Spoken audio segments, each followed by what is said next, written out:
Вони пережили найстрашніше та намагаються знову навчитися жити.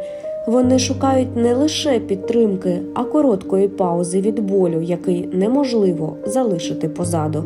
Українська громада в Стамбулі продовжує підтримувати родини українських захисників, які пережили втрату або досі чекають на своїх близьких.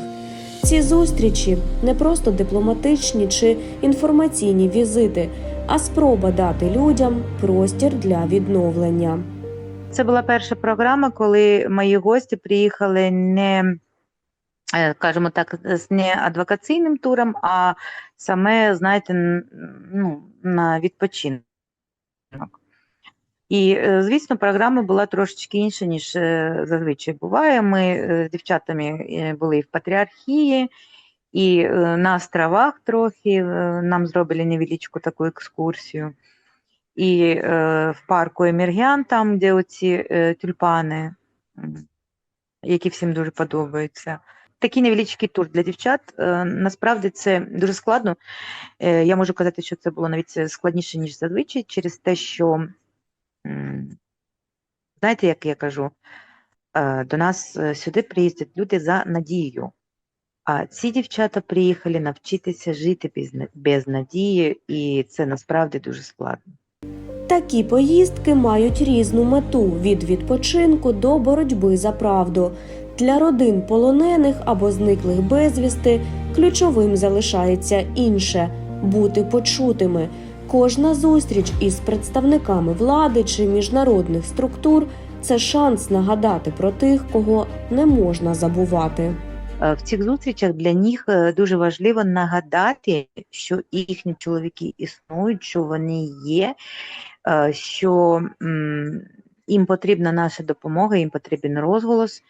І якщо людина зникла, це, знаєте, як це людина є, але вона тимчасово відсутня, і про це треба пам'ятати і нагадувати, що така проблема існує. Втім, для родин загиблих виклик інший – навчитися жити далі. Це процес, який не має простих відповідей і не вимірюється часом. Особливо складно, коли поруч діти, яким потрібно повернути відчуття нормальності. Саме тому подібні ініціативи мають не лише психологічне, а й соціальне значення. Життя продовжується. В цих жінок є діти, і для яких дуже важливо, щоб і їхні матусі повернулися до життя. Це дуже складно. Це і складно, і дуже важливо, бо, на жаль, дуже багато тих випадків, коли наші захисники гинуть. І ми всі маємо прикласти сили до того, щоб повернути їх дружин до життя, повернути їх дружин до соціуму, повернути їх дружин до сім'ї. Війна залишає слід не лише на фронті, а й у житті цивільних, які роками живуть у невизначеності. Окрема проблема – ставлення суспільства. Інколи родини загиблих або зниклих стикаються не лише з власним болем, а й із нерозумінням з боку оточення. Це ще один фронт, який доводиться долати щодня. І саме він часто ранить не менше за втрату. І ми можемо говорити про те, що є люди, які чекають на своїх дітей, є жінки, які чекають на своїх синів, а самі, наприклад, були в окупації. Є такі історії дуже складні, коли там поєднується і те, що жінка чекає на свого чоловіка, і те, що в неї маленькі діти, і те, що вона була в окупації, і те, що в неї онкологія. І такі теж, на жаль, є. На міжнародному рівні увага до України поступово зменшується. І це відчувають ті, хто працює за кордоном. Втома, економічні труднощі та політичні обставини ускладнюють підтримку українців. Водночас активність самої громади залишається ключовою, адже якщо про проблему не говорити, її просто перестають помічати. Провести мітинг я зможу, так, організувати зустрічі і так далі. Але справа в чому? Справа в тому, що коли на початок війни нас було більше, нас було забагато більше, люди виходили і так далі, і так далі. А потім вже, знаєте, почалася якась втома, якісь там інші справи і так далі, і так далі. Тобто, якщо ми не виходимо на мітинги, туди нас і не почують. Тобто, якщо ми не знаходимо часу і можливості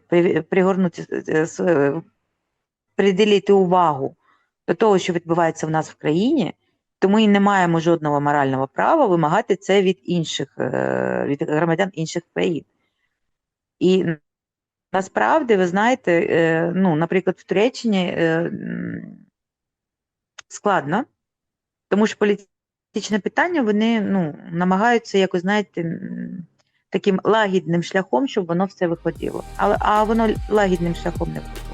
Попри втому та складнощі, головне не мовчати, бо саме голос родин має найбільшу силу на міжнародній арені.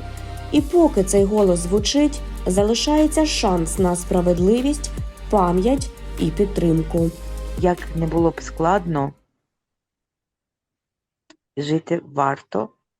І варто боротися за те, щоб повернутися в нормальне життя, навіть якщо воно не стане таким, як було раніше.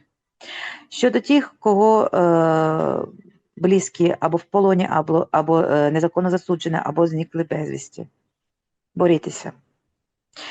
Вам потрібно робити розголос. Ви не зможете